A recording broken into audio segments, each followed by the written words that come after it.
The movie begins with a chaotic and urgent atmosphere as a video game development team scrambles to meet a suddenly accelerated deadline. Tim, one of the lead developers, is noticeably absent and unresponsive to his team's pleas for feedback. Meanwhile, his girlfriend Liv is growing frustrated with his obsession over work in the game, which has taken a toll on their relationship. She proposes a spontaneous road trip to Paris as a fresh start, a way to reset both their lives, but Tim hesitates, unable to let go of his responsibilities. This emotional rift culminates in Liv deciding to leave him, walking out after expressing her disappointment. But before anyone can leave, something inexplicable happens. The next morning, all the residents in their apartment building wake up to find it completely sealed off by an impenetrable black wall. It surrounds the entire stairwell and exits, rendering all forms of communication useless. There's no signal, no Wi-Fi, and no escape. Panic quickly sets in among the residents, including Tim and Liv, who are now trapped together despite their fight. Others in the building include a young couple, Anna and Marvin, and an elderly man named Mr. Oswald with his granddaughter Lee. Everyone tries to rationalize what could be happening. Perhaps it's part of a renovation, a government operation, or even some kind of terrorist attack, but no explanation fits. The wall's material is unknown, unlike anything they've ever seen. As tensions rise, the characters confront their personal conflicts. Liv and Tim's relationship is deeply strained, but they're forced to cooperate.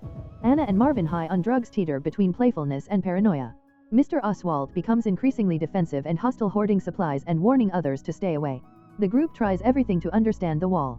Tim notices a pattern in the electromagnetic field and attempts to interact with it, triggering a dangerous reaction. But still no answers come.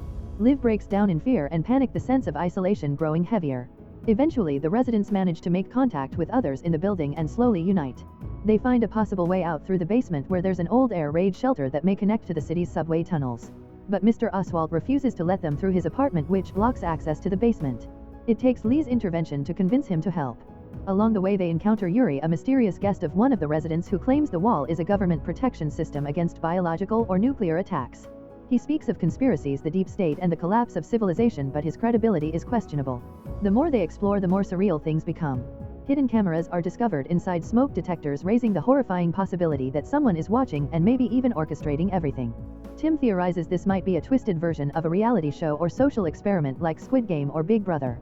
The landlord, Mr. Friedman, becomes a prime suspect, but when they finally reach his apartment, they discover he has died, possibly from the stress of the situation or a malfunctioning pacemaker. Meanwhile, internal tensions explode. Marvin, strung out and paranoid, lashes out, nearly harming others. Liv suffers a panic attack and tries to keep herself grounded. The group begins to question the nature of reality itself. Maybe they're dreaming or victims of some massive hallucination. Some speculate that they've been drugged or that they're trapped in a simulation run by artificial intelligence. Desperation and fear mount. Supplies are running low. People are breaking down. Every theory, every plan, every attempt to explain what's happening leads to more confusion. Still, the group presses on. They descend into the basement through a hole in the ceiling, seeking the rumored exit in the air raid shelter. As they go deeper underground, the sense of dread intensifies. Anton, the building's handyman who knew about the structure, has mysteriously died. Yuri says it was stress, but the implication is that something about the wall or what it represents has begun to consume people mentally and emotionally. By now, every person trapped inside has been transformed by the experience. Liv and Tim, once on the verge of breaking up, are forced to rely on each other. Tim regrets letting his work overtake his personal life, and Liv admits she still loves him. Marvin and Anna struggle with their addiction and emotional trauma, while Mr. Oswald remains defiant and paranoid, though slowly begins to soften. The residents are not only trying to escape a physical trap but also a psychological and emotional one. Finally, they reach a door marked to the shelters. It seems like the end is near. But when they open it, they find yet another wall, this time 2 meters underground. It is clear now there is no way out. The situation becomes almost metaphysical. They are not just locked in a building. They are imprisoned by something much larger and incomprehensible. Whether it's human, technological, or supernatural is never fully revealed. The film ends in ambiguity, with no clear villain, no confirmed explanation, and no escape, only the haunting question of what the wall truly is and what it represents about control, isolation, and human fragility. The story begins with a group of residents living in an ordinary apartment building who wake up one morning to find their world turned upside down. Without warning or explanation, their building is completely sealed off by a mysterious black wall. It surrounds the stairwells and exits, trapping everyone inside. No cell service or Wi-Fi works, and they cannot make contact with the outside world. Panic spreads quickly. Among the residents are Tim, a stressed-out video game developer, and his girlfriend Liv, whose relationship is already on the verge of collapse. After years of emotional distance and unresolved trauma, Liv had just tried to leave him. But now neither of them can leave. As the group struggles to make sense of the situation, emotional and psychological cracks deepen. Marvin, a volatile resident, begins to spiral. He lashes out at the wall in a rage while his girlfriend Anna tries to calm him down. Mr. Oswald, an old man living with his granddaughter Lee, is deeply suspicious and warns others to stay away. when he collapses and dies from the stress, grief and fear take an even stronger hold on the group. Yet amidst the despair, a strange thought takes root: maybe the wall is not meant to imprison them but to protect them. While some residents cling to hope or denial, others begin to ask deeper questions. Why were they chosen? Was it random or were they selected for a reason? Some reveal personal tragedies and traumas, including near-death experiences. A police officer confesses to killing someone in the line of duty. Tim and Liv open up about the loss of their unborn child, a miscarriage that shattered their relationship and left them emotionally distant. Liv accuses Tim of emotionally abandoning her and hiding behind his work. Tim, overwhelmed by guilt and shame, confesses that he didn't know how to process the loss. Their fight brings years of silence to the surface, forcing them to confront what they had become. Despite their fractured relationships, the group rallies around a shared goal to find a way out. They decide to search the apartment of Mr. Friedman, the building's landlord, who had recently overseen major renovations. In his room, they discover bizarre documents, surveillance footage, and an encrypted door hidden behind a wall. Evidence points to a mysterious company called Epsilon Nanodefense. One of the other residents, Yuri, claims it is all part of a government project, a high-tech defense system activated by a real emergency.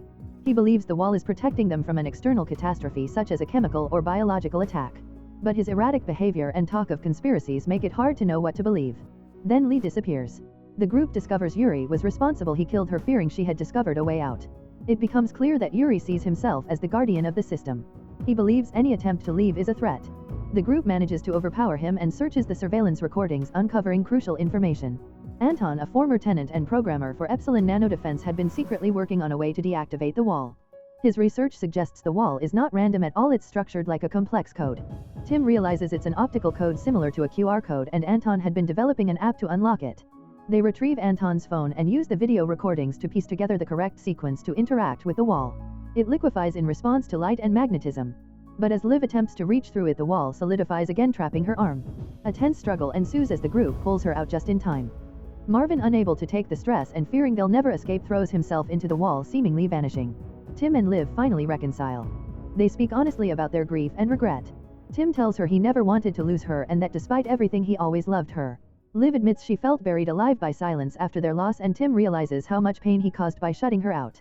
Their shared trauma becomes the path to healing, and they rekindle the bond they once had. Using Anton's data and the clues he left behind, the group successfully deciphers the correct sequence. The wall responds. A portal begins to open. But as it does, Yuri attempts one last desperate act to stop them. A fight breaks out. Tim races to the portal as it begins to close. Liv hesitates, torn between running and staying. She finally decides to take the leap of faith. In the final moments, Tim urges her to go without him, but Liv refuses. She reaches the portal and escapes. On the other side, the world is in chaos. A state of emergency is declared in Hamburg. News reports confirm that a massive fire at Epsilon Nanodefense triggered a secret defense system, causing the walls to activate automatically. Whether the fire was a result of sabotage or an accident remains unknown. Those who have escaped are advised to stay together and wait for rescue. The mystery of the wall is partially answered, but the emotional journey of those trapped inside remains the heart of the story. It is not just about survival but about reconnection, redemption, and the painful process of healing. The wall, both literal and metaphorical, forced them to face what they had been avoiding for years. And in doing so, they found the strength to break through it.